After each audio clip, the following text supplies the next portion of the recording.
Entonces lo menos que puede merecer es un bien de mi parte, ser retroactivo, es bilateral esta relación. Igualmente, si alguien cualquiera me hace un mal, se comporta como mi enemigo sin importar si sea mi amigo o no, entonces, obvio, lo justo es que recibe un mal. Y Sócrates va a decir, entonces es justo hacer el mal. Y eso pareciera que no, en ninguna concepción la justicia puede hacer el mal. Y aquí viene una crítica pues muy fuerte, por ejemplo, a los países con pena de muerte.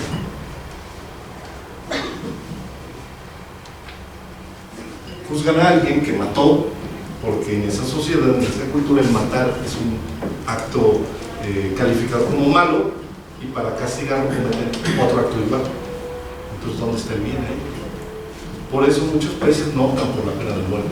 No podemos hacer lo mismo para lavar la sangre, no podemos ocupar sangre para lavar la sangre. Y es esta idea. Y Sócrates pues la va a destrozar así. La justicia jamás puede hacer daño, si no, no es justicia. Después le dicen, bueno, entonces, ¿es justo que los taxistas se pongan y hagan el desmadre que hicieron ahí? No lo sé si sea justo, todo depende. Ahorita vamos a analizar qué diría Platón, ¿no? No lo sé porque yo no tengo conciencia de las razones por las cuales lo hicieron. Es más, no sé ni siquiera mi nombre, yo no anduve por allá. Desconozco el asunto total, no sé si sea justo o no sea justo.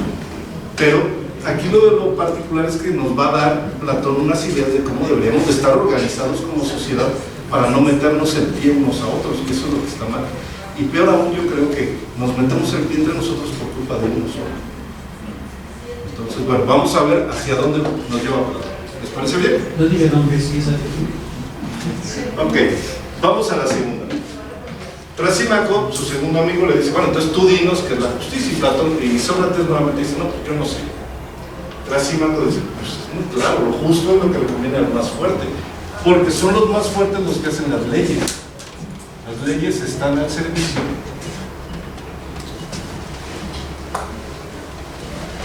de los poderosos. Y esto parece también como real, ¿no? Práctico. Pero igualmente parece que no es lo correcto. ¿Cómo destronaríamos esta idea de justicia? Con lo que quitaron de la penalización para los políticos, también para el fuero, quitarles el fuero, por ejemplo, ¿no?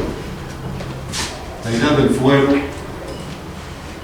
la idea de los bonos que los mismos diputados se dan, todo eso pues es para ellos y eso como beneficia al pueblo. Parece que ahí no hay justicia.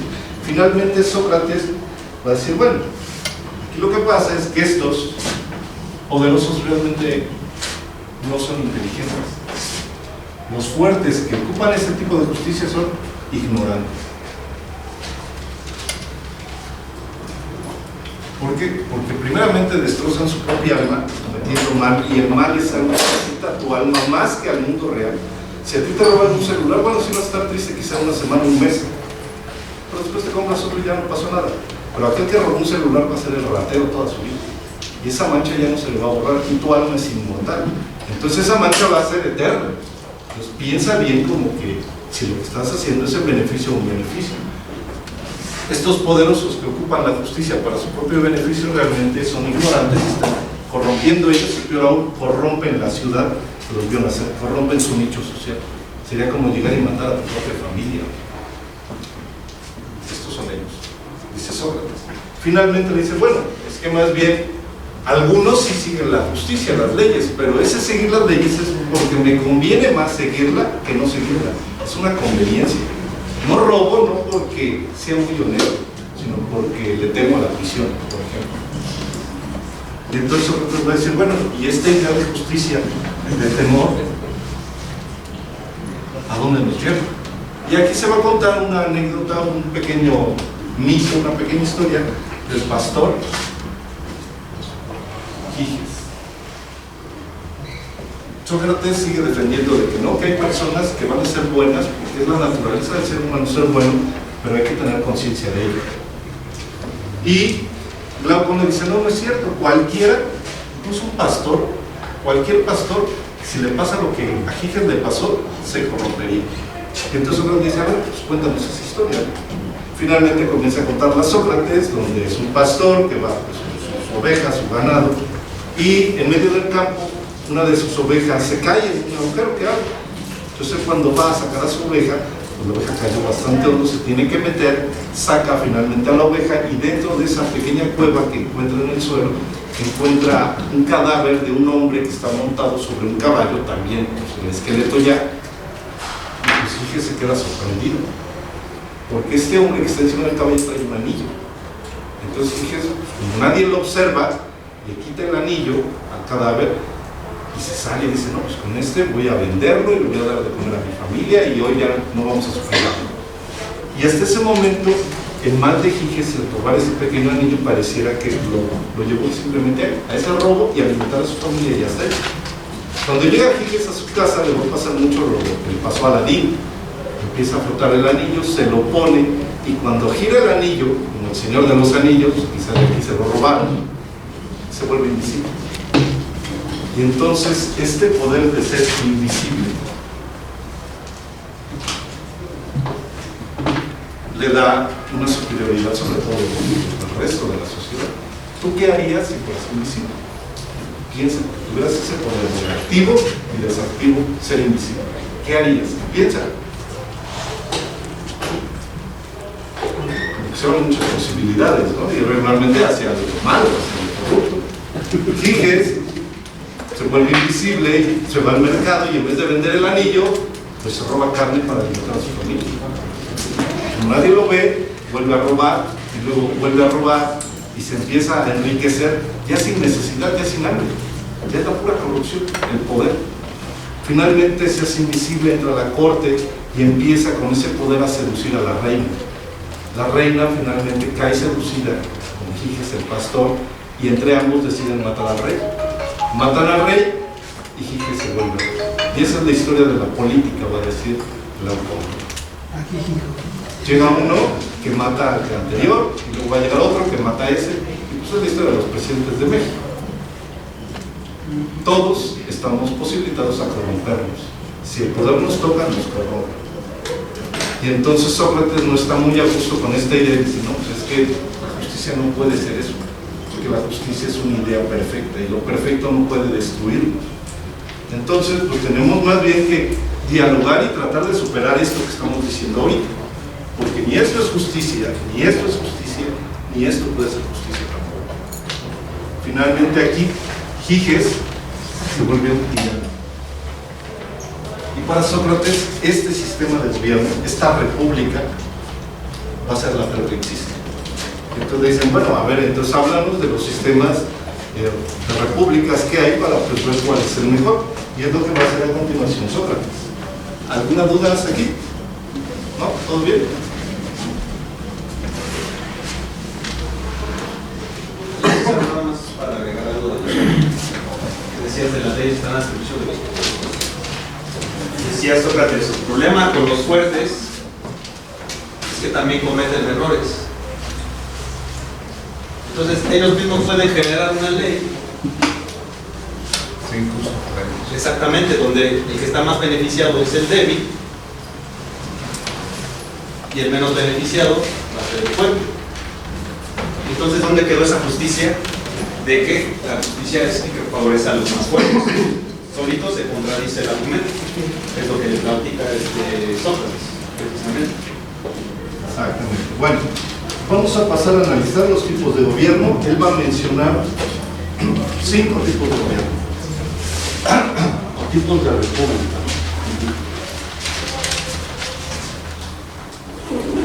Entendiendo nuevamente la palabra república no como un sistema en particular. República nuevamente significa tipo de gobierno. Hay muchos tipos de república. El primero del que va a hablar es la aristocracia. Después de la timocracia, la oligarquía, la democracia,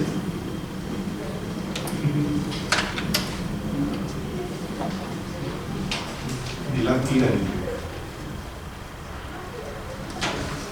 Platón en su vida, algo chistoso, sí se fue a hacer su sueño de la república realidad. con dos reyes. Primeramente el rey Dionisio I en Siracusa lo invita para que eduque a su hijo Dionisio II, y pues él comienza a educarlo, pero le plantea al rey: oye, pues vamos a llevar a cabo mi idea del país perfecto y la sociedad magnífica, ¿no?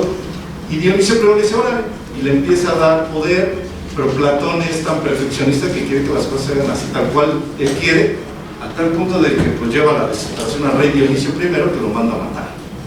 No lo mata, lo encierran en prisión, de ahí lo mandan prisionero a una isla, lo secuestran y finalmente es rescatado por un amigo, ¿no? Con un valor aproximado de unos 30,000 pesos que pagaron de su fianza por el rescate de Platón. Se regresa, vuelve otra vez a su academia, a su escuela, él sigue dando clases, pasan más años y ahora el niño que él iba a educar se convierte en rey y lo vuelve a mandar de mano. Le dice: oye, estaba muy padre tu idea esta, pues vamos a echarla a andar. Y la empieza a echar a andar, y nuevamente su república se llena de pobladores al principio, pero poco a poco se empiezan a ir, hasta que lo abandonan y lo dejan solo a Platón. Y entonces el sueño de Platón finalmente pues, no resultó, por la misma naturaleza humana. Y Platón lo va a decir: mi república no está mal, lo que está mal es que el espíritu humano es corrupto. Mientras no quitemos eso del hombre, cualquier sistema que pongamos no se cumple. Vamos a ver cada una de las características de esto. Aristocracia es el gobierno de los mejores.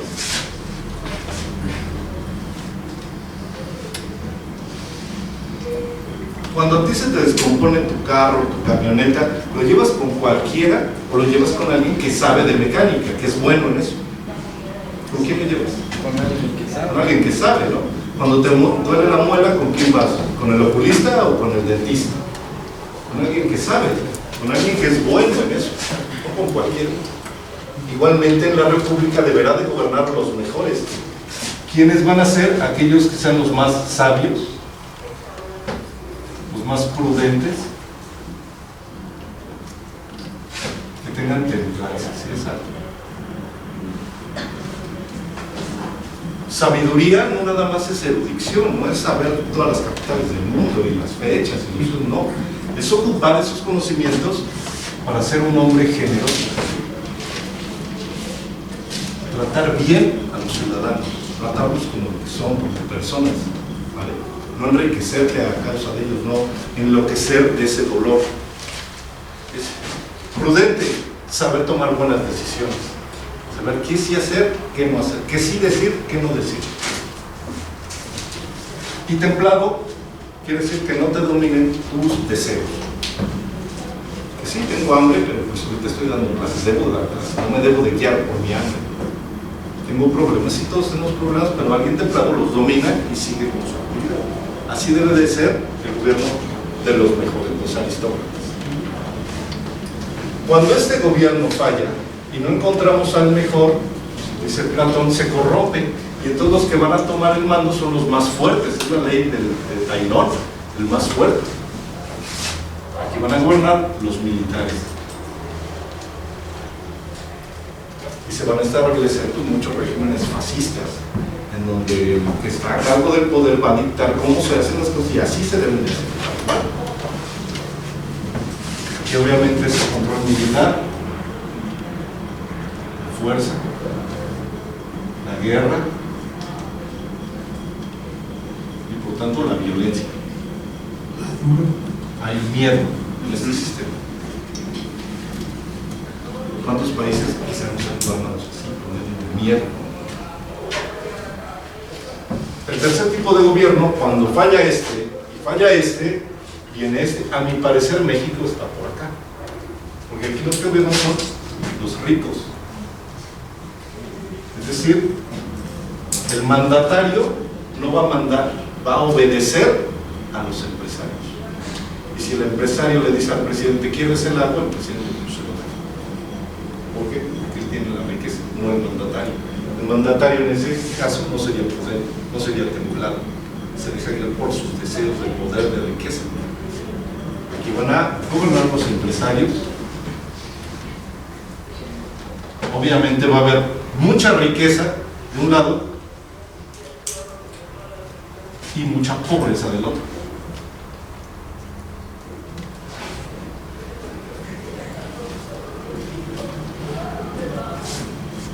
Cuando la oligarquía cae y los empresarios dejan de mandar, entonces es el pueblo el que toma el poder. Aquí quizá podríamos ejemplificarlo con lo que pasó en la Revolución Francesa. Cae la monarquía y el pueblo es el que ahora toma todo el poder de las calles.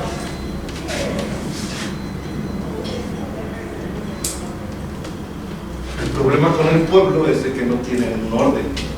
Unos piensan una cosa, otros piensan otra, unos quieren ver fútbol, otros quieren ver telenovelas, y entonces se hace un caos. Este tipo de gobierno realmente es anárquico. Es el terror nuevamente, hablando de la Revolución Francesa. Hordas de ciudadanos que encontraban a alguien simplemente porque traía zapatos, traía botas, entonces pues lo agarraban y lo mataban porque él va en contra de los ideales de la revolución. Él no es igual, él trae botas, lo mataban, y así de sencillo. Y finalmente la tiranía. Uno de estos del pueblo se vuelve demagogo. ¿Sí saben qué es demagogo? ¿A qué se refiere la demagogia? Predica algo impracticable que saben los demás, no lo pueden predicar. Un ejemplo sencillo de un discurso de demagogia. Le achacan mucho eso siempre a los partidos de izquierda, porque están muy pegados al poder. El demagogo no va a hablar de sistemas políticos, no va a hablar de sistemas económicos, sistemas médicos, educativos, no. El demagogo te va a tirar personalmente. ¿Para qué? Para mover tu circunstancia personal y entonces ganar tu favor. Formar clientes. ¿Sí? Te dan a ti la despensa. En vez de abrirte un programa que garantice tu alimentación de por vida, te dan una despensa. Eso es demagogo. Te dicen palabras que hacen que te las creas para que votes con ellos. Pero el problema es que... ¿Perdón? Mira la intención. ¿Sí? Aquí el tirano finalmente va a ocupar todo el poder que tiene para beneficio propio.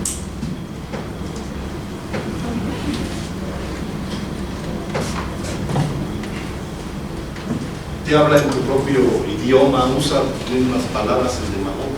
¿Por qué? Porque lo primero que quiere es enfatizar contigo. Una vez que ya te ganó como persona empáticamente, ya tiene ganado tu cerebro también. Me cae bien, voy a votar por él. No porque sea buen político, porque me cae bien. Eso es un demagogo. Por Es una manipulación emocional. Sí. Y los medios y los políticos son expertos en eso. Bueno, estos van a ser los 5 sistemas que Platón va a criticar. El más perfecto para él es este. Solamente los mejores deben de gobernar. ¿Ustedes qué piensan? ¿Es correcto? ¿Es incorrecto? En su casa, ¿quién gobierna? Yo siempre me puse con la ¿qué tipo de sistema de gobierno hay en casa? La más fuerte. ¿La que tiene la chancla gobierna? Los ricos, el papá que llega con el cheque y se hace lo que yo digo porque yo pongo la despensa, o manda la mayoría, los 7 hijos que están. No, ¿quién manda? Sería interesante pues, empezar a analizar desde ahí, ¿no? ¿Para qué queremos cambiar la sociedad si en casa no funciona? Y más en particular dentro de uno mismo. Vamos a interiorizar esto. ¿Qué es lo que manda en mí, en mis actos? Esto, esto, esto, esto o esto. ¿Cuál de mis emociones gobierna? ¿La razón? ¿La fuerza? ¿Mi poder adquisitivo? ¿Lo que dice la masa? ¿O simplemente mi placer personal? ¿Mi autodestrucción? Bueno, yo diría que ¿sí? todos en un conjunto sería algo bueno, ¿no? Puesto que los sabios darían su propia opinión y los prudentes darían la razón, llevando a todos en una templanza. Pero necesita una fuerza militar para controlar al pueblo si esto se sale de control.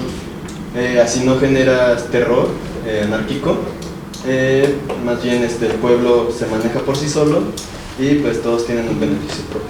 Muy bien. Y tienes que hacer que los empresarios inviertan para crear todos sus terrenos. Exactamente. Y es Eso lo que podría estamos ser, ¿no? hablando de crowdfunding, es el sistema donde empresarios también donan o hacen acciones buenas para beneficio propio igual. Sí. Los que no pagan impuestos, digamos. Y eso es lo que no apostamos a Platón. No necesitamos deshacernos de eso. No podemos, además van a seguir naciendo. Esto es igual, todos. Esta es nuestra sociedad. Tenemos que enfrentarnos con lo que es lo real, nuestro mundo. Reconocer también las partes vergonzosas de nuestro propio ser. Pero a partir de aquí, ¿a quién le vamos a hacer más caso? Y esa es la pugna interna y externa. Lo que pasa es que está muy bien teorizado, pero la realidad muestra todo esto en conjunto. Y hay que aprender a coordinar y sacar lo mejor, porque cada aspecto, por ejemplo, ayer se hacía falta un tirano para que se abrieran las calles y pudieran circular. Quizá una pintura que entraron los militares a la fuerza militar. Pero si uno es el taxista, pues quizá lo ve desde otro lado. Pero ahora los aristócratas, para alcanzar el poder, o sea, el grupo aristocrático necesita apoyarse, tal vez en un tirano, tal vez en un monarca. Y eso pasa en la República de Platón. Y se le hace participar, porque a la hora de que el tirano o el rico dan su apoyo, Sí. piden una compensación por esa participación. Sí, es correcto. Y aquí Platón va a plantear varias ideas que son bastante novedosas y bastante, pues, no sé, atrevidas, ¿no? ¿Qué es lo que más amamos en la vida? A las personas que están a nuestro lado, a nuestros padres, a nuestros hijos. Imaginemos que eso, mis hijos también son sus hijos, y también son sus hijos de él, y también de él. Y que mi padre también es su padre, y también de él. Como el Eso es lo que va a plantear Platón en su sociedad. Entonces va a poner, pues, interesante esto, ¿no? Por ella queríamos participar, ¿sí? Yo creo que todo depende también desde el sector desde el cual se ubique uno, ¿no? En seminarios como este, que suceden en este museo, en cualquier otro museo, me imagino, pues a lo mejor vamos a optar más por el sabio, ¿no? De alguna manera tenemos más identidad con el conocimiento, le damos más peso al saber, ¿no? No así, por ejemplo, el gremio de los taxistas, ¿no? Que ellos son muy de choque, ¿no? El problema es como que cuál es el tribunal, quién es el tribunal que nos va a permitir determinar quién es el más apto o no, y que siempre va a quedar gente fuera, ¿no? Siempre van a quedar los excluidos. Y respecto al saber o al sabio, yo creo que es bien interesante esta observación de Platón, porque los recientes años, las últimas décadas, sobre todo dejaron de privilegiar a la gente de saber, ¿no? De conocimiento. Se les dio pauta más bien los consultores de los altos gobiernos, de los poderosos, economistas no formados dentro de una academia de conocimiento real, sino formados en los libros, ¿no? Los famosos neoliberales, ¿no? Consultores, los tecnócratas, un economista que ve la realidad en números, que no la ve en una situación de humanos de verdad, ¿no? Que se ponen a hacer planes de desarrollo desde una oficina y no teniendo el conocimiento pleno de la circunstancia social, del contacto con la comunidad, que es lo que se vive, ¿no? Yo creo que habría que retomar ese sentido platónico, a mí me parece muy, muy valioso, ¿no? Sí, bueno, no sé si vas a comentar más adelante sobre el filósofo. Sí, ¿Quiénes son los mejores, los que gobiernan? Y de hecho, Platón va a decir que fue el problema social, todo el problema, todos los problemas sociales están en la educación. Ahí está el meollo de todo el asunto. Bien lo menciona Octavio, alguien está haciendo un plan de desarrollo desde su oficina y se lo encarga porque él es licenciado en administración. Pero ese título, ¿de dónde lo sacó? ¿Cómo lo obtuvo? ¿Qué hizo para merecerlo? Y ahí es donde la educación se quiebra. Si hubiera sido bien educado, está garantizado que va a ser un buen plan de desarrollo. ¿Por qué los planes están mal hechos? Porque la gente que los está mal educada. ¿O cuáles son los criterios de esa misma educación? Porque no es lo mismo el que estudia en el ITAM, ¿no? Vinculado a los círculos neoliberales de Estados Unidos, al que estudia administración pública en la UNAM, Claro. vinculado a otras corrientes más de carácter social, ¿no? Entonces, esa misma ideología pues viene a impactar en todos los ámbitos de la sociedad, ¿no? Nuevamente aquí Platón va a plantear una idea filosófica, porque de lo que nos estamos preguntando es realmente ¿qué es el hombre entonces?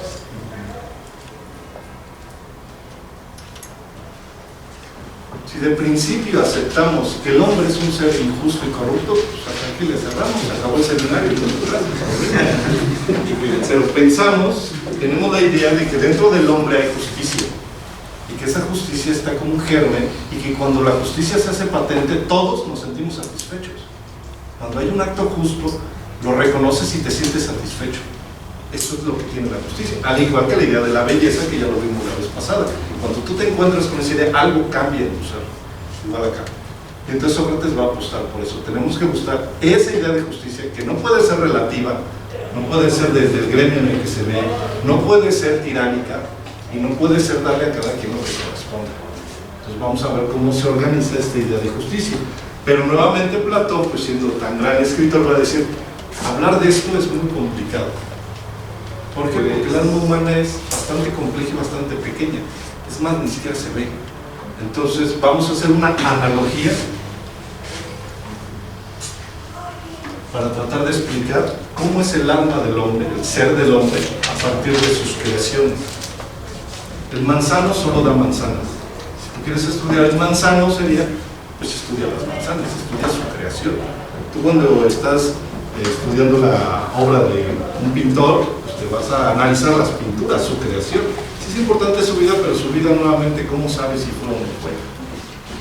En la literatura, quieres analizar a un escritor, sí te puedes meter a su vida, pero su vida es otro escrito. Entonces realmente lo que estás analizando son sus escritos. Acá va a ser igual. Queremos saber qué es el hombre, vamos a la realidad. ¿Cómo es en el cuerpo? ¿Cómo es también la sociedad? Va a meter la otra metáfora que ya me he metido del caballo o del carro alado, ¿me entiendes? Y con estas tres cosas, él va a ir explicando cómo se conforma la realidad de la república. La república es igual que un cuerpo, es igual también que la sociedad, y es igual que el carro alado, que era el alma. ¿Sí recuerdan ese carro alado? El caballo blanco, el caballo negro, la auriga que va conduciendo, la montaña y las alas y todo eso. Bueno, ¿dudas hasta aquí? ¿No? ¿Algo que quieras agregar? Para analizar sí. al hombre, no excluir de analizar sus obras. Eso es lo que pasa, sí. Porque ¿cuál es la mayor obra? La sociedad. Sí. Yo diría que más bien el hombre es solo una masa de carne llena de sentimientos, puesto que se dejan llevar sobre ello y punto. ¿No hay razones? Pues digamos que sí, pero es como un animal excitado. Si la hembra está hembrando, pues ahí va y no lo piensa, solo lo hace. Y el hombre, digamos lo mismo. Yo estoy de acuerdo que sí tenemos el deseo. Ajá. Pero tienes la voluntad de detenerte y no ir tras la hembra, o te dejas llevar y vas tras ella. Entonces, pues eso es lo que sucede, nos dejamos llevar por otras ideologías.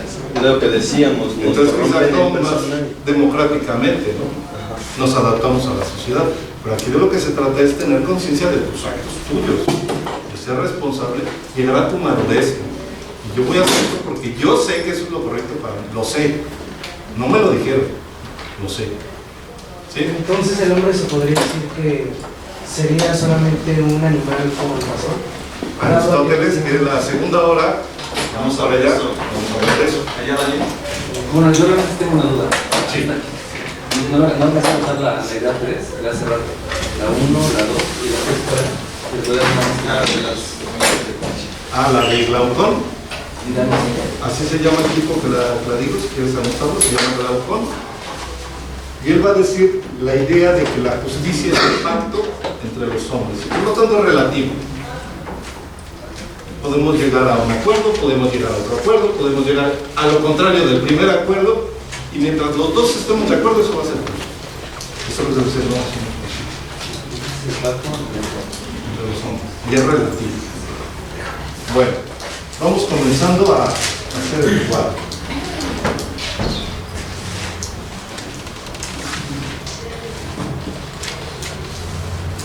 Para Platón, la sociedad, de manera genética ya, se divide por caracteres heredados. Esto va a ser muy criticado después en Platón, aunque él también se cura de estas críticas al decir que estos caracteres, aunque sean heredados, no son determinantes.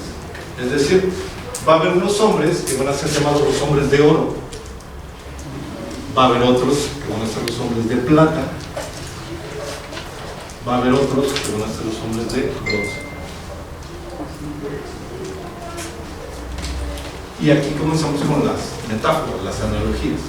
Los hombres de oro, en la República, su quehacer, su hacer, es guiar.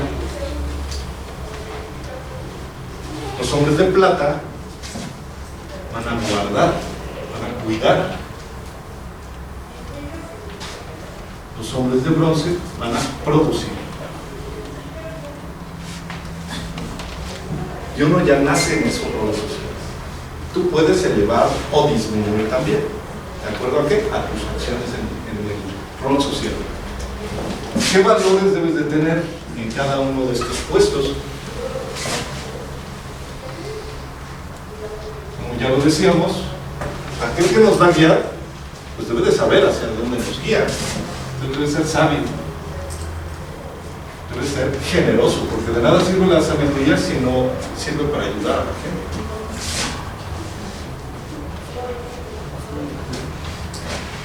Debe ser prudente. Obviamente debe tener todos los demás valores de acabado para poder comprender a su pueblo y educarlo. Por lo tanto, también debe ser ejemplar.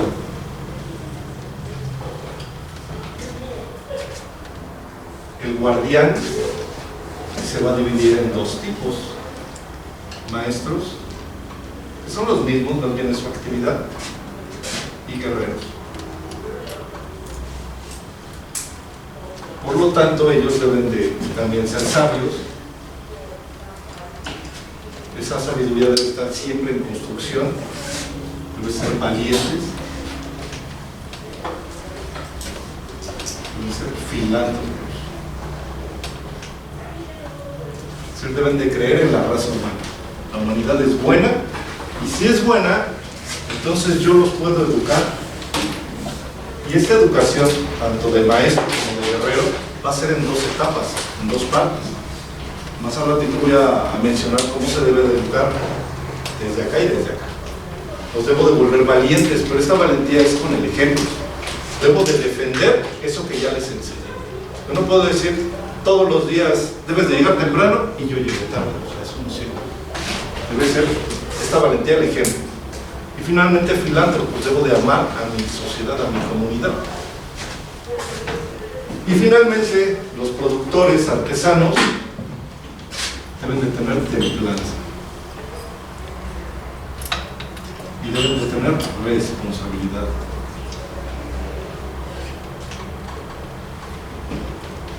Y estas dos cosas es bien difícil de educar a este sector de la población. Pero aquí va a venir un sistema que pues en el capitalismo es la llave maestra para que estos produzcan y se vuelvan responsables y se vuelvan autónomamente sin tener que bajar de día. Y pareciera que no lo hacen incluso por voluntad, hacen por necesidad. Necesariamente te vuelven responsable y necesariamente te debes de aguantar tus deseos. Y mucho de la educación actual tiene que ver con esto. Te sientan 8 horas en una banca rodeado de tus amigos y no les puedes hablar. Ya te están manipulando, te están volviendo responsable. Oiga, profe, pero tengo 2 horas que no voy al baño. No te preocupes, cuando trabajes en técnico no vas a salir todo el día. Entonces te obligan a controlar tus deseos. Quizá tu compañerita del trabajo sea la chica más guapa, estás en el trabajo, no le puedes hablar. Ahí está, dominando el deseo, sin que incluso tu jefe te lo diga. Todo el sistema educativo sirve para el sistema laboral, para que funcione. Con los uniformes, ¿no? Simplemente. Ya lo decía Roger Waters, ¿no? En The Wall. El uniforme solo es por afuera, malo cuando te uniforman por dentro. Ahí sí, ya no te lo quitas. Y la escuela es muy eso, ¿no? Todos son distintos, pero todos vístanse igual, siéntense igual, salen a la misma hora, hacen lo mismo, todos como si fueran unos. Sería pues en el caso del uniforme en la mente, me comentaba un químico, entiendo el uso de la bata de un doctor para evitar la sangre, para evitar los fluidos, para estar limpio en su ropa. Pero cuando un doctor viste de bata, aún en su consultorio, es para mostrar un estatus, hacerse diferente al paciente. ¿Sí? Entonces, yo como doctor uso la bata.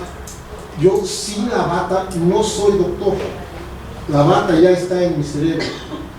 El caso de broma, Dr. House no usa bata. Yo soy totalmente Palacio. Sí, la tengo en la mente, en el uniforme. Soy lo que traigo. Sí, yo soy de la América, o le voy a la América y eso es, no recuerdo cómo va el anuncio, pero eso es ser pasión, ¿no? Eso es, no se nace, no se le va, se vive. Yo sí me pongo la camiseta de la empresa y salgo más tarde, aunque no me paguen horas extra. Nosotros hacemos los mejores coches del mundo, porque trabajo en la Ford. Sí. Ahí de nuevo tienen el uniforme en la cabeza. Sí. Y te hacen ser parte de, ¿no? Sí, sí. O yo canto el himno de la Hitachi, en el caso del Japón, antes de empezar a laborar. Sí, porque yo soy Hitachi. Lo que te quitan como individuo, tu particular forma de pensar, de vivir, de ser, te lo regresan formando un grupo. Ahora eres Hitachi. ¿Son los arquetipos que se generan para formar parte de? Quizá no arquetipos, porque el arquetipo es más mítico. Tiene que ver con ideas más ancestrales, ¿no? Yo diría que más bien se generan ciertos parámetros de igualdad falsos para generar tranquilidad, confort. Donde mejor he visto que funciona esto es en McDonald's. Todas las transnacionales funcionan muy del estilo. El ejército, el que es verde siempre será verde. Es una frase que tienen entre ellos. Sí. Pero dos cosas. Gracias. Dos comentarios, ¿no? El primero es que, por ejemplo, el caso de la bata, como muchos otros símbolos, creo que sí tiene un sentido más amplio, ¿no? Un caso real es que alguna persona, algún jovencito decidió que quería ser médico porque cuando fue a ver a su abuelito descubrió que le gustaban las batas blancas y dentro del hospital se puso una bata blanca. Entonces la gente inmediatamente lo empezó a identificar como médico. Los médicos fueron y dijeron, quítate eso, estás mal. Y en ese momento el chico se sintió transgredido, porque él estaba descubriendo su vocación. La bata, al igual que muchos otros signos, en otras esferas, son símbolos, ¿no? Solamente una persona que tiene la capacidad, la destreza para llevar a cabo una actitud médica es quien puede emplear una bata, creo yo. De ahí en fuera, pues no, son como rituales, ¿no?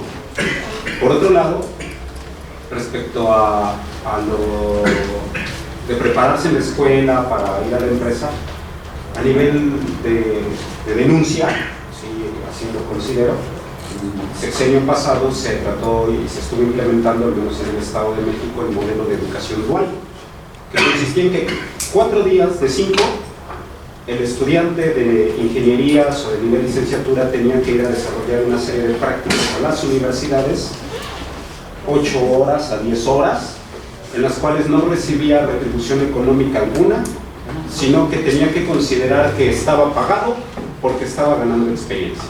Claro que las empresas se enriquecían, claro que el joven estaba siendo disciplinado para entrar a una empresa. Eso a mí me parece la cúspide o lo más denigrante del sistema educativo, porque se les olvida que es un tema que creo que se está trayendo a colación en este sexenio, que la institución educativa, que la escuela es un lugar para estar, donde el joven va a relacionarse con otros jóvenes, a estar con el maestro, a estar conviviendo, a desarrollar ideas, a generar problemas, y que no necesariamente se va a la escuela para que sean obreros o mano de obra calificada que se incorporen a la productividad. Claro. A la escuela se va a aprender a ser, a estar. Son muchísimos años los que pasan en la escuela, ¿no? Desde los 6 hasta aquí casi 25, Y todo ese tiempo es un espacio de tu vida. Entonces, qué triste ver que en ese espacio de tu vida nada más es producir, aprender. ¿Y dónde están todas las demás vivencias? Tu espacio, tu convivencia, tu juventud, tus experiencias, todos los mejores recuerdos los dejas ahí. El noviazgo, el amor, el desamor. Y eso es lo que tu padre de la escuela, creo yo. Aprendes a convertirte en un ser humano. Sí, Dani. Yo estoy de acuerdo con lo que dijo el maestro Octavio, nada más no es lo último. O sea, eso de que venimos a hacer en la escuela nos reduce como humanos, al menos desde el ámbito de la antropología. O sea, es lo que yo les decía otra vez. O sea, este es un seminario de cultura occidental y está la otra parte no occidental. Bueno, en México tiene muchos ejemplos, ¿no? O sea, ni siquiera hablar del mundo indígena, ¿no? Los primitivos de la antigüedad, hoy los indígenas, y los indígenas del mundo en México, en Brasil y otros, donde tienen otros sistemas de educación, donde no meramente es así, sobre cuatro paredes. Es una educación totalmente distinta. Hay antropólogos y sociólogos que los han clasificado, por ejemplo, a mí los que más me gustan son los Yanomamis de Brasil, ¿no? Porque también aprenden como nosotros, pero sin estas estructuras.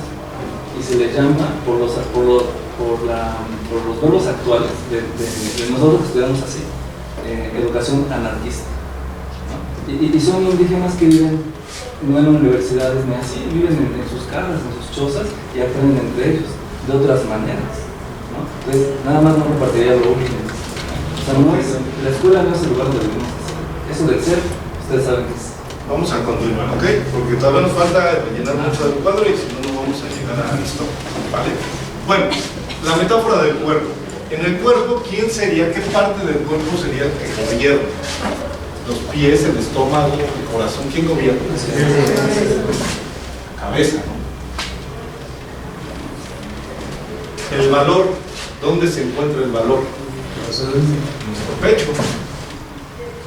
Cuando te vas a pelear, cuando le vas a hablar a la novia, lo que tiemblas acá, ¿no? Y finalmente, lo que producen son nuestras manos, pero también nuestro estómago, porque está lleno de deseos, y eso es lo particular de este ciclo de la sociedad. Todos tienen deseos, por eso no los tienen controlados. Aquí son manos, estómago y genitales. Es lo que comentaba por allá Erwin, ¿no? Que a veces seguimos más a estos que a este. Sí, mientras más joven, pues más, ¿no? Pero es que sería ya actual, ¿no? O sea, tener la idea de que en la cabeza están las ideas era antiguo. En el caso de los griegos, bueno, de Aristóteles, la cabeza lo único que servía era para enfriar la sangre. Toda esa tubería. Cada filósofo y cada médico tiene como su teoría. Unos dicen, bueno, el pensamiento sí está acá, pero los sentimientos están acá. Bueno, y otros razón, otros en el hígado, en el páncreas, hipotálamo. ¿Dónde está la razón? Actualmente no se sabe. Bueno, no se sabe, pero bueno, la metáfora del carro alado. El que conduce el carro es el auriga, es la razón. Los que van a guiar el carro es el caballo blanco.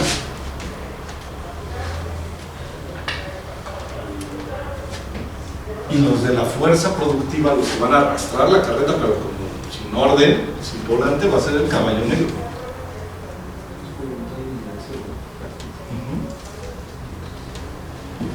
Finalmente, lo más interesante de aquí, las características que debe tener cada sector de la sociedad. Vamos a iniciar por acá. El gobernante no debe de tener sueldo. No sueldo. ¿Por qué?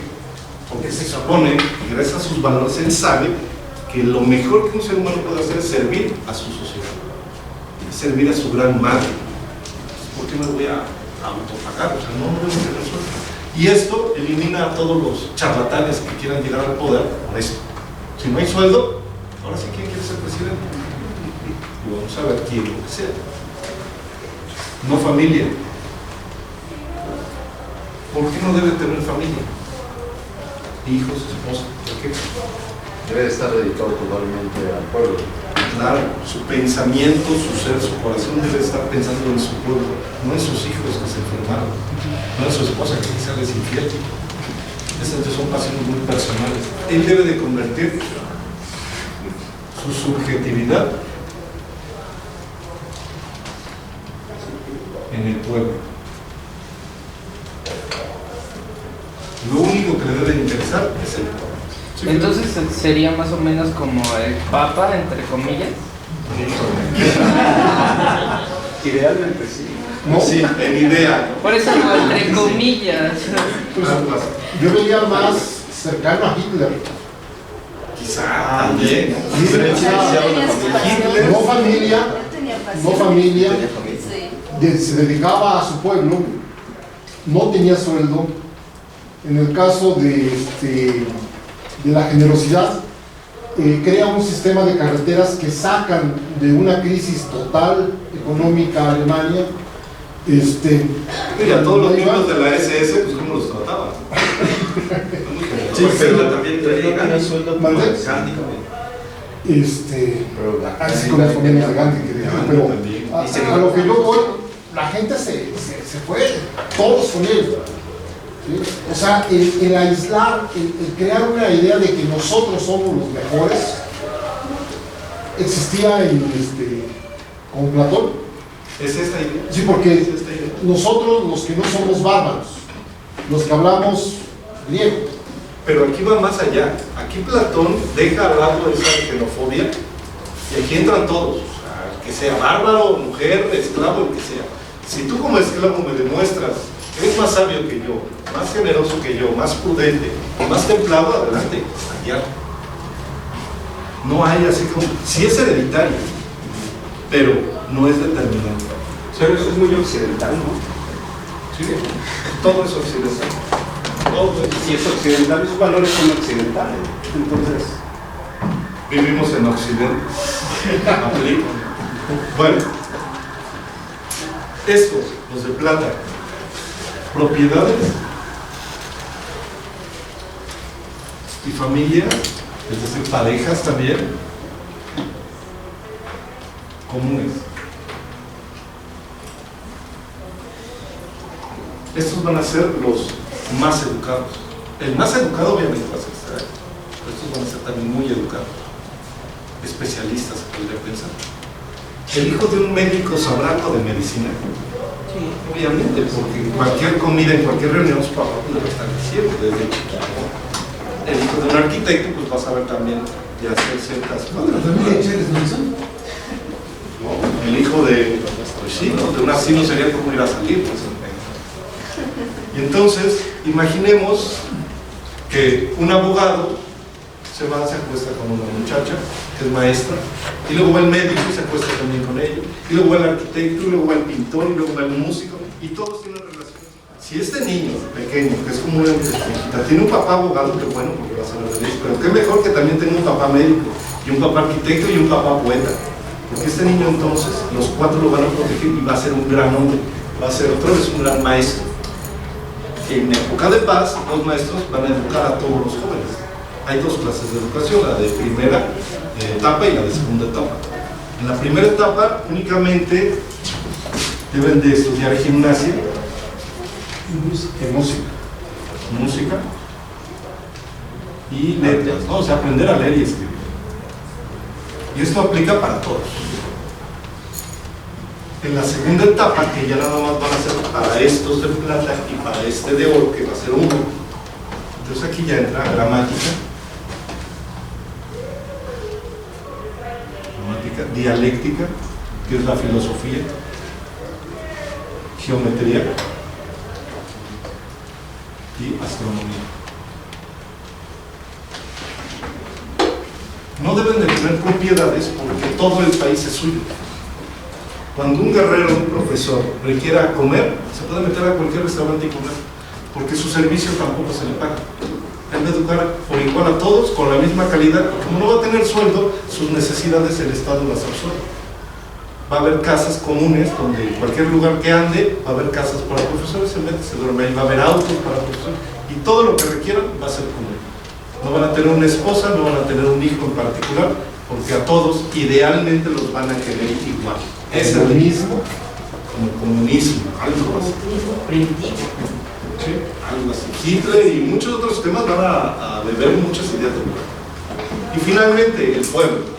El pueblo sí debe de tener un sueldo, el cual va a ser retribuido según el trabajo que haga. Si trabaja mucho se le va a pagar mucho, si trabaja poco se le va a pagar poco. ¿Qué va a hacer con este dinero? Que no van a tener ni estos ni estos. Estos no manejan dinero. Estos sí. ¿Para qué quieren dinero? Para comprar cosas. Y esas cosas son las mismas que ellos producen. Entonces aquí entra el sistema de mercado.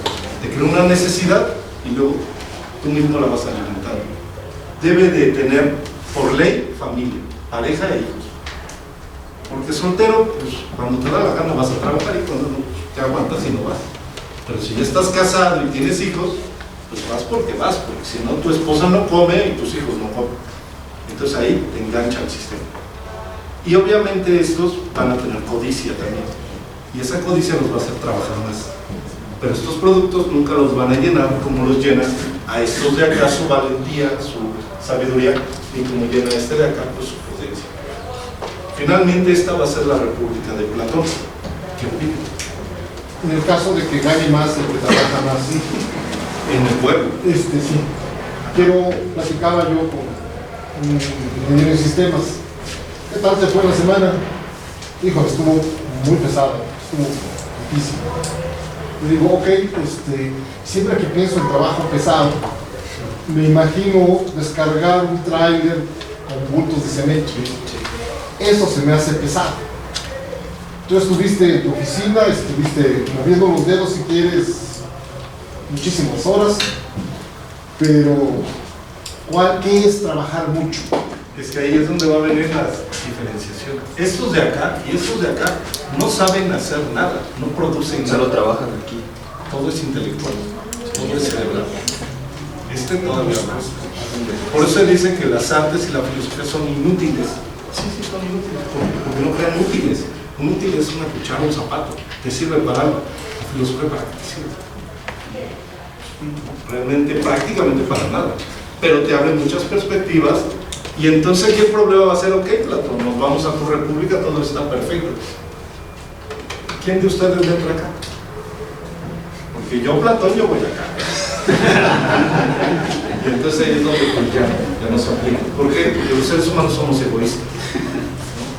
Y yo estoy acá, pues quiero estar acá, ¿y por qué no? Si se puede hacer acá. Por eso, para eso. Pero me conformo.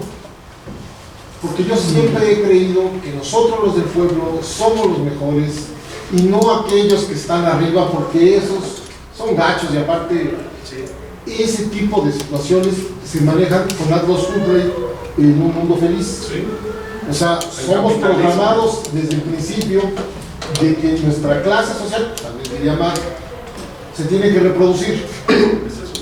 ¿Quién quiere ser de bronce? Nadie.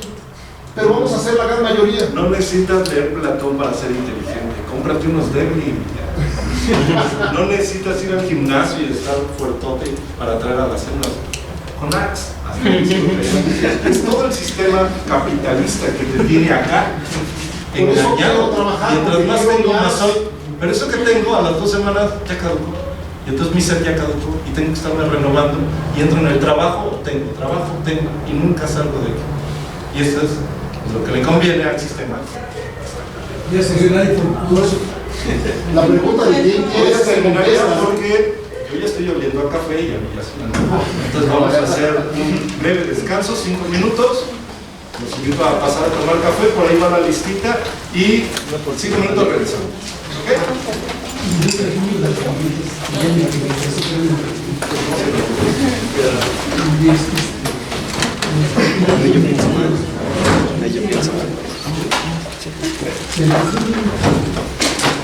Bueno, está bien, qué bueno que haya venido.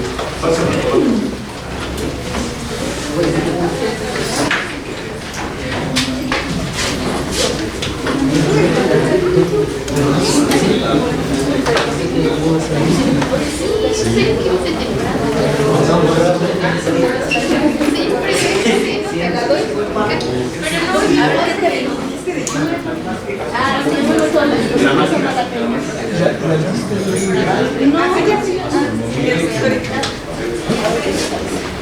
Creo que ya la tenemos.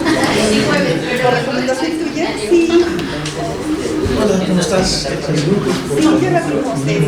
Está en pero la que quería que me gustara de... Pero de todos modos, sí, te la regreso. Porque en YouTube se lo... Sí, pero estuvo saliendo en los cuadros de la colección de pensadores de 3 tomos.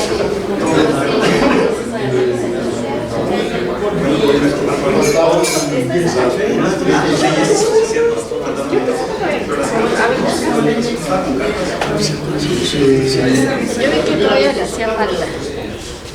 Hola, amor. También, no te hagas. Sí, estamos La distraigo.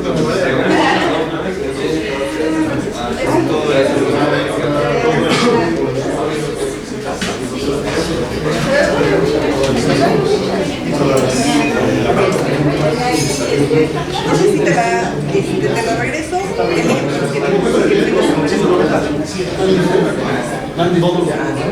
padre. Ay, sí.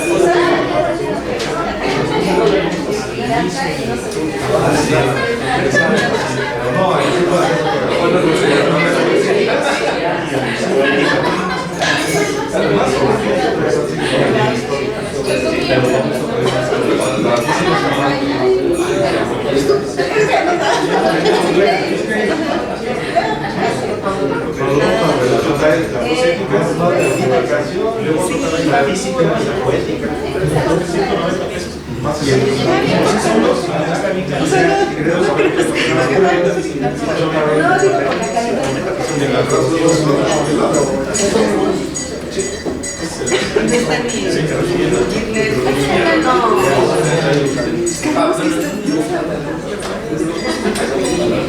Luego, por ejemplo, hay unas que ya no me acuerdo, he visto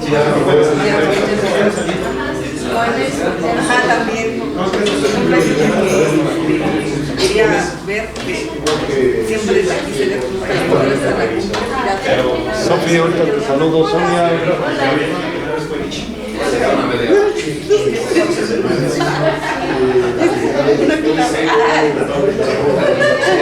La de Hotel Ruanda. La compramos en la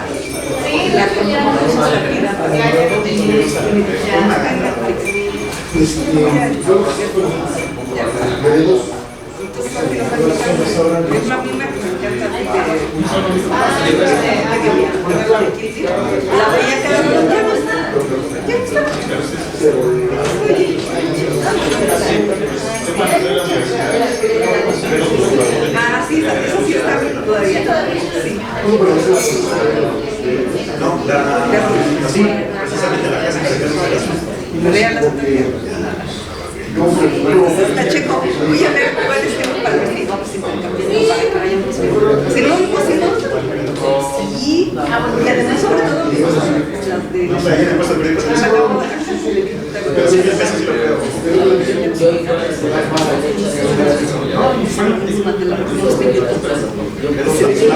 No, sí, exacto. Una película de los años 50. Nada más que eran más pocos. Es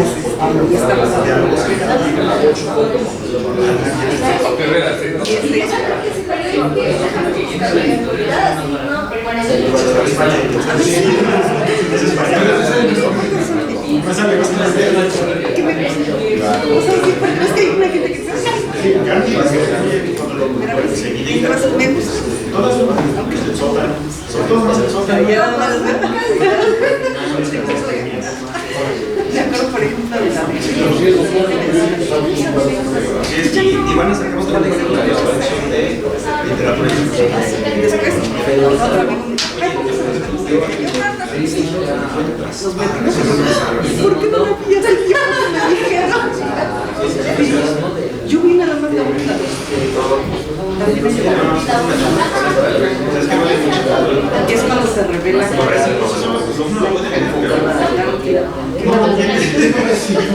De hecho, en la misma parte de chica, ¿sabes qué? pusiste atención, vas a ver es una cosa que dice con la noticia. Tuvimos problemas con la instalación, pero lo pasamos en la cara porque la mejor.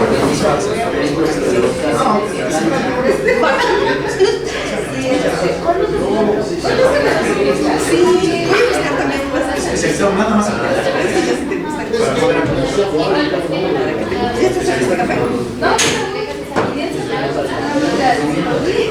¿De acuerdo? No, sí.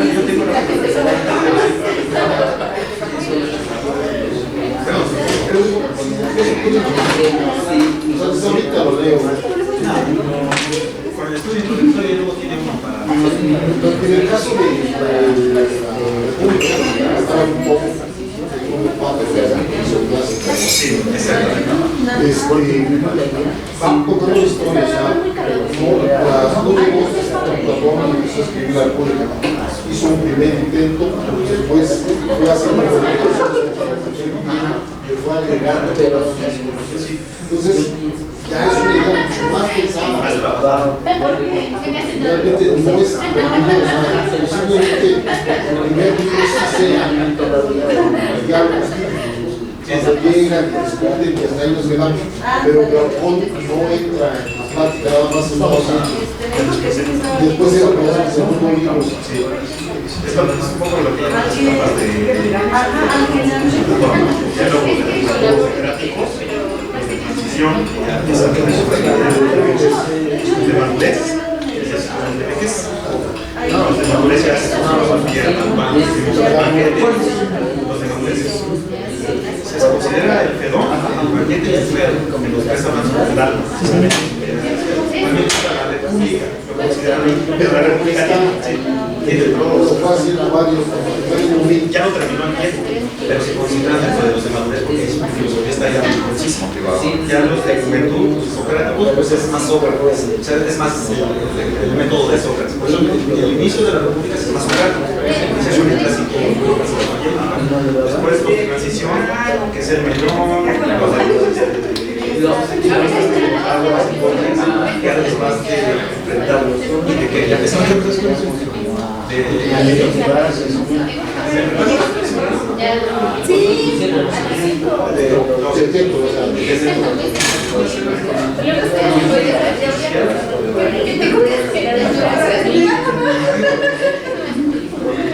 creo que en el deporte sí, había uno. Ahorita no me acuerdo, pero yo tampoco sé la lista. O sea, con lo que yo tengo, no puedo dedicar tiempo. No, tampoco es más de. Bueno, ya los últimos de madurez es un dolor. Ya no es alegorías, ya es. Por ejemplo, la de está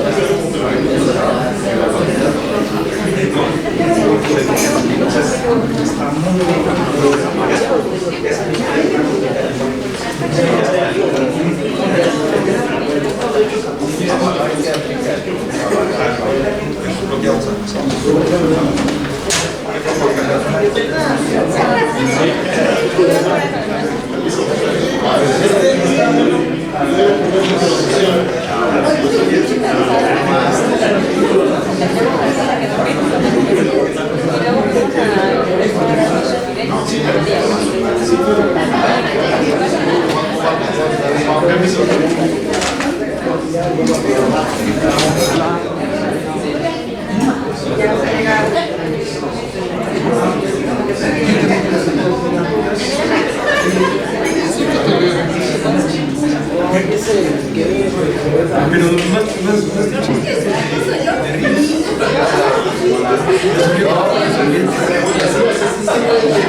Nosotros teníamos vida.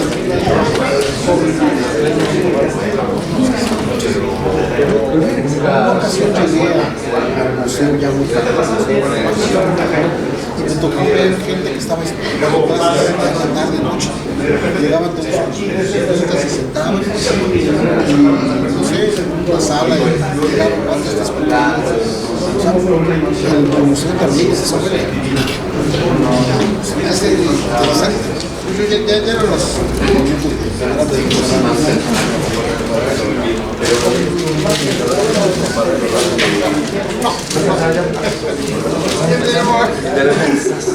ya se dura más.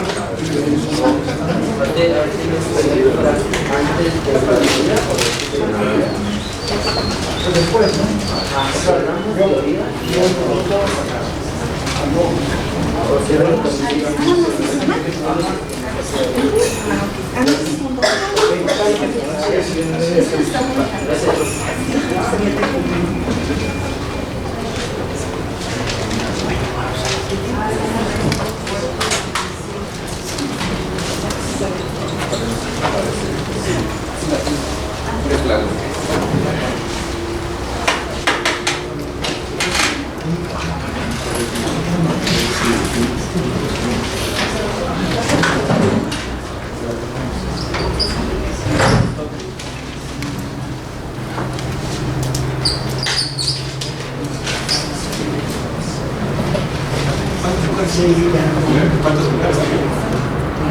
Sí. Dos o tres.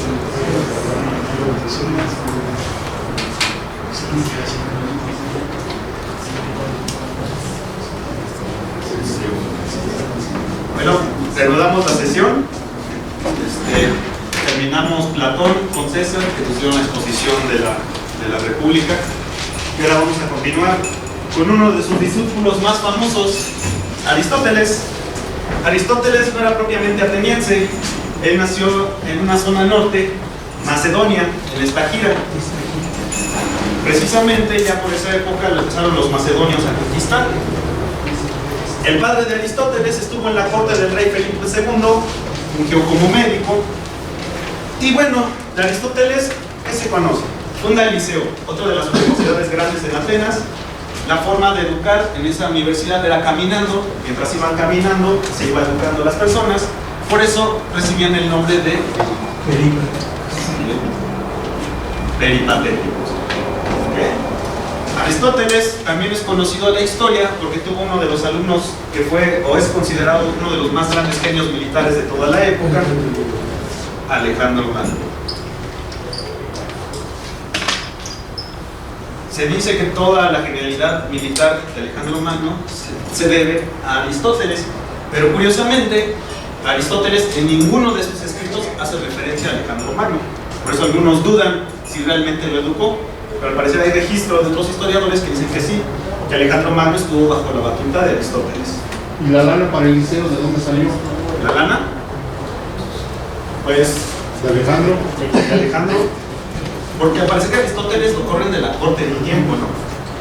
Y entonces, pero al haber servido con el rey, sí ¿cómo se llama? Le indemnizan por su servicio. Y el zoológico que tiene también son animales que le va mandando Alejandro de las distintas campañas. Para sus estudios, ¿no? También, sí. Bueno, Aristóteles, él, a diferencia de Platón, él ya va a empezar a formalizar la definición. Pero él ya no está pensando en un sentido científico. Como habíamos mencionado, Platón todavía toma de Sócrates definir la verdad o definir el amor para que sea un concepto tal cual sea, que de ese concepto nada más se diga la verdad. Pero Aristóteles va a empezar primero a criticar la filosofía de Platón. ¿Quieres saber algo? No.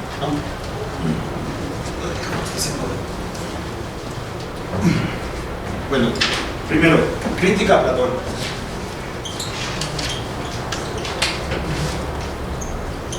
Como saben, Platón tenía su teoría de las ideas. Estas teorías decían que ustedes, el mundo que ustedes perciben, lo reconocen porque ustedes ya anteriormente, su alma había visto esa idea. Por ejemplo, si ustedes ven un árbol, ustedes van a reconocer al árbol, tenga menos ramas, tenga hojas verdes o no las tenga. ¿Por qué? Porque todo ese árbol les recuerda la idea perfecta de árbol que tuvieron antes, ¿sí? Es por ejemplo como los números. Ustedes aprenden los números no porque, ahora sí que lo aprenden con bolitas y palitos, sino porque ustedes tienen la idea del número y gracias a eso, gracias a la enseñanza de la escuela, ustedes recuerdan esa idea del número, ¿sí? ¿Alguna duda? Bueno, Aristóteles va a criticar a Platón porque dice: Platón, tú solamente te quedas con una visión particular de la realidad. Porque va a decir: sí, Platón, tú estás pensando en tus ideas universalmente, porque las ideas tienen que abarcar a todas. Pero le va a preguntar a Aristóteles: bueno, por ejemplo, tú vas a la calle y reconoces la basura. ¿Estás queriendo decir que hay una idea perfecta de basura? Por eso puedes reconocer la basura en cualquier lado. Platón, nada más te quedas con lo bello, lo bueno y lo justo. Es decir, esto no es hacer universalidad, te estás quedando con una forma muy particular de ver las cosas. Esa va a ser una primera crítica. Esta idea perfecta solamente abarca cosas particulares. ¿Y las demás dónde quedan? El caso de la basura, por ejemplo. Ahora, segunda crítica que le va a decir Aristóteles: tenemos la idea perfecta. Las ideas perfectas platónicas siempre son redondas, son esferas, porque los griegos concebían a la figura esférica como perfecta. De hecho, el alma, cuando se desprende del cuerpo, sale como esfera, como orbe. Una teoría, en la escuela me comentaron una vez que, porque es que el alma, si es perfecta, se corrompe en el cuerpo. ¿Qué pasa con el alma cuando entra en el cuerpo? ¿Qué creen que pasa? ¿Olvida? Olvida, una. ¿Qué más? Toma la forma del cuerpo. Exactamente. Cuando entra en el cuerpo, pierde su forma esférica y adopta la forma del hombre. Entonces, ahí el alma es como se puede ir corrompiendo. Es donde se puede equivocar. ¿Sí? ¿Dudas? ¿No? ¿Comentarios? Sí, a este tipo de crítica se le llama crítica al dualismo ontológico.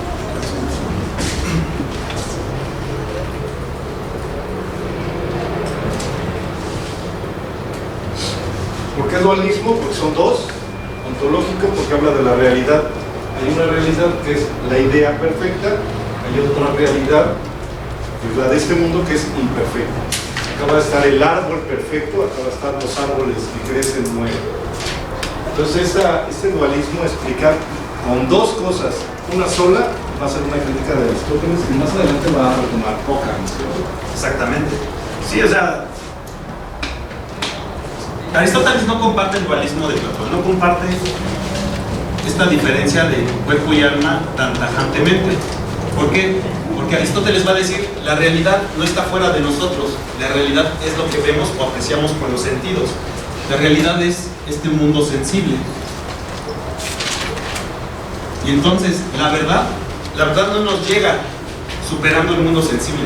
No, nosotros llegamos a la verdad a través del mundo sensible. O sea, todavía Aristóteles ya está pensando, o es lo que dicen, ya está dando los primeros pasos de la ciencia, porque este es a partir de la naturaleza cuando él va a empezar a desarrollar una verdad, o va a empezar a generar un método, una forma de conocer el mundo sensible. Otra de las críticas que le hace Platón, dice, a ver Platón, ahora explícanos, ¿cómo es que esta idea perfecta y este árbol del mundo sensible se pertenecen o participan? Porque va a decir Aristóteles, porque esta idea perfecta no se parece en nada a este árbol sensible, son totalmente opuestos, porque uno es contingente y el otro se mantiene. En todo caso debería haber algo en medio entre este árbol del mundo sensible a esta idea perfecta, un árbol que comparta las dos características.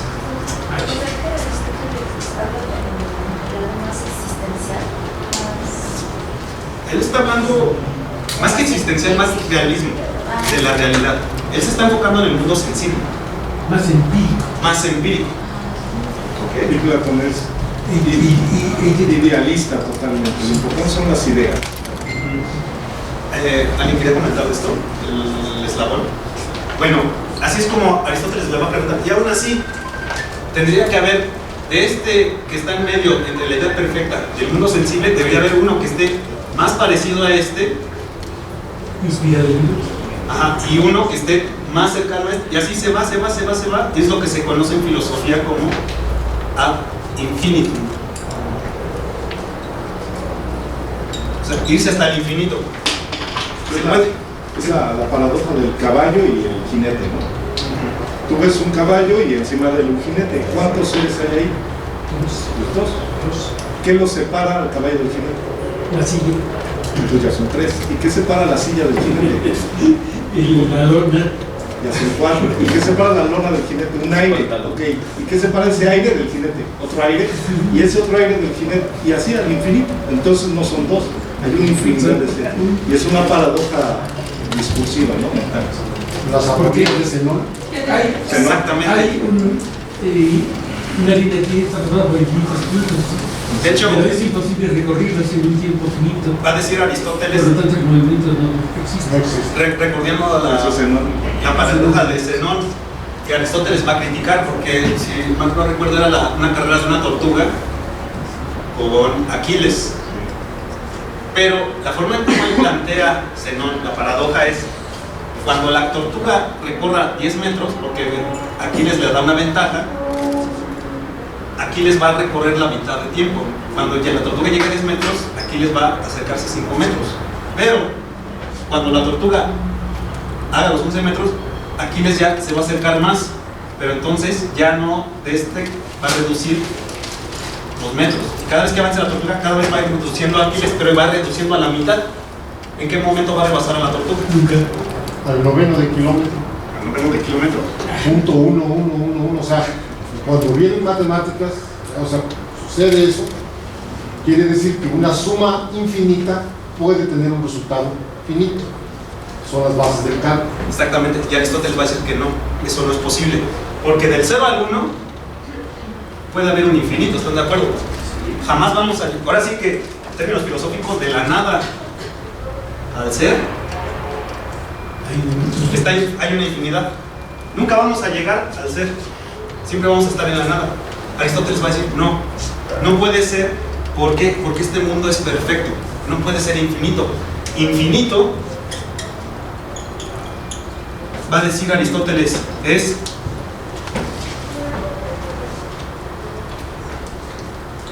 que ahorita lo vamos a ver, es la posibilidad de ser, pero nunca llega a ser.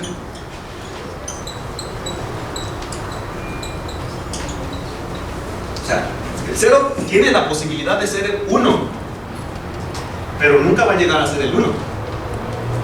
¿Sí? Por eso tengan cuidado si les dicen que ¿de qué tamaño es nuestro amor infinito? Nunca va a llegar a ser. Cuidado. ¿Preguntas hasta aquí? Te llegó. Bien. Primero empieza Aristóteles. Vámonos con lo básico. Hay que separar a los entes de este mundo. Perdón. Es como la forma que tiene de desarrollar de Sherlock Holmes sus problemas, de resolver sus casos. Similar, sí, es lo que vamos a ver. Primero Aristóteles, vamos a dividir a los entes. Primero, vamos a dividirlos en género próximo, exactamente, lo que se llama especie, o diferencia especie. Si eso lo hace para poder definir. Si no definimos, no vamos a estar hablando de lo mismo, y entonces ahí es donde vamos a salir mal. Hay que hablar de lo mismo, pero hay que definir. Para definir sí, pero él me va a decir, pero no vamos a definir las ideas, aquello que no podemos tocar, saber con los sentidos. De hecho, es curioso porque sabor viene de saber, lo que se prueba. Va a decir Aristóteles, primero enfoquémonos en lo que nos rodea. ¿Qué tan definido tenemos el mundo que nos rodea? Entonces, primero, género próximo. Y género próximo es el concepto que abarca una extensión mayor de individuos. La especie o diferencia específica abarca menos extensión. Por ejemplo, el hombre, ¿a qué género próximo se acerca? Ahí decían primates, por ejemplo. Animales. Del grupo del cual formas parte. ¿De qué grupo formamos parte? ¿Como seres vivos? Animales. Especie o diferencia específica. ¿Qué es esa diferencia específica que el hombre que lo hace diferente a los animales o a los animales? La razón. Y esa es la definición de Aristóteles que tú encuentras en el diccionario. Así va a definir Aristóteles al hombre. El hombre es un animal con razón. Es un animal racional. Bueno, todavía no lo hace Aristóteles, pero por ejemplo, si queremos definir el amor, ¿cuál sería el género próximo de amor? Sentimiento. Sentimiento. ¿Qué característica específica hace que el amor no sea como los otros sentimientos, que lo pueden diferenciar de los otros sentimientos? Con mi esposa. Pasión. ¿Su esposa? Ellos decían pasión. Pero no debe ser personal. El amor, no su amor. Allá dicen pasión. Bueno, pasión es una padencia, es padecer. Puedes padecer de calor, padecer de frío, padecer de miedo. Entonces no sería tan diferente de otro sentimiento, ¿no? El miedo. El miedo es un sentimiento que padeces. El amor es un sentimiento que padeces. Ahí no estamos definiendo todavía el amor. ¿Como cuál se les ocurriría que sería definición específica? La diferencia específica de amor. La atracción, quizás. No, motivación. Motivación allá. Generosidad. Generosidad, perdón. ¿Los de?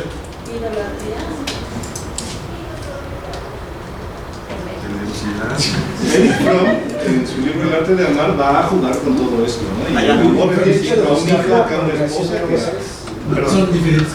Perdón. El hecho de buscar la procreación de otros seres. ¿Reproducción? Sí. Ok. ¿Allá atrás? Placer. Placer. Vamos a aplicar a Aristóteles. El amor es un sentimiento de idolatría, es un sentimiento de generosidad, es un sentimiento de reproducción, es un sentimiento de placer. ¿Sí les agrada? queda muy ambiguo. Bueno, Aristóteles, por eso primero empieza con los entes de este mundo, porque va a decir, no, eso sí los podemos ver, sí los podemos clasificar con los meros sentidos. ¿Algo que quieras agregar? No, quizá algún otro ejemplo físico, ¿no? ¿Cuál te gustaría? Zapato, por ejemplo. Género próximo de zapato, ¿cuál sería? Vehículo. Vehículo, cosa para ropa, ¿no? Ropa. Vestido. Objeto para cubrir el cuerpo. Diferencia específica, pero. va en los pies. Pero el calcetín también va en los pies. Nos estamos acercando. Es ropa para los pies. También están las Que tiene calcetines, una están suela los guaraches, dura. una suela. Tiene una suela dura. Ese es protector. Protege del suelo. Y eso que estamos haciendo ya es definir tipo Aristóteles, que va a ser el rey de la definición. Todo el lenguaje es definido por Aristóteles. Sí, para Aristóteles no es descubrir el mundo de las ideas, no, es poder Sistematizar. exactamente. Aristóteles, si el Sócrates es el padre de la definición, Aristóteles es el del sistema, sistematizar. Aristóteles lo que quiere es poner en claro qué cosa es qué. Organizar. Organizar Pero es su pasión por la biología, ¿no? Aristóteles, pues sí, Era biólogo y la clasificación y todo ese tipo de ideas, en este caso lo aplica, pero viene de la biología. Pues yo creo que de la filosofía, porque igual como clasificó la biología, clasificó también la lógica y clasificó también el teatro y La clasificó astronomía. infinidad de cosas, ¿no? La medicina. todo el sistema aristotélico él lo va a aplicar en todos los ámbitos, política, el arte, Todo el sistema que. aristotélico. O sea, todo, Aristóteles siempre va a mantenerse muy cerrado en ese sentido. O sea, él dice, yo ya descubrí un método y este método aplica para todo. Y representa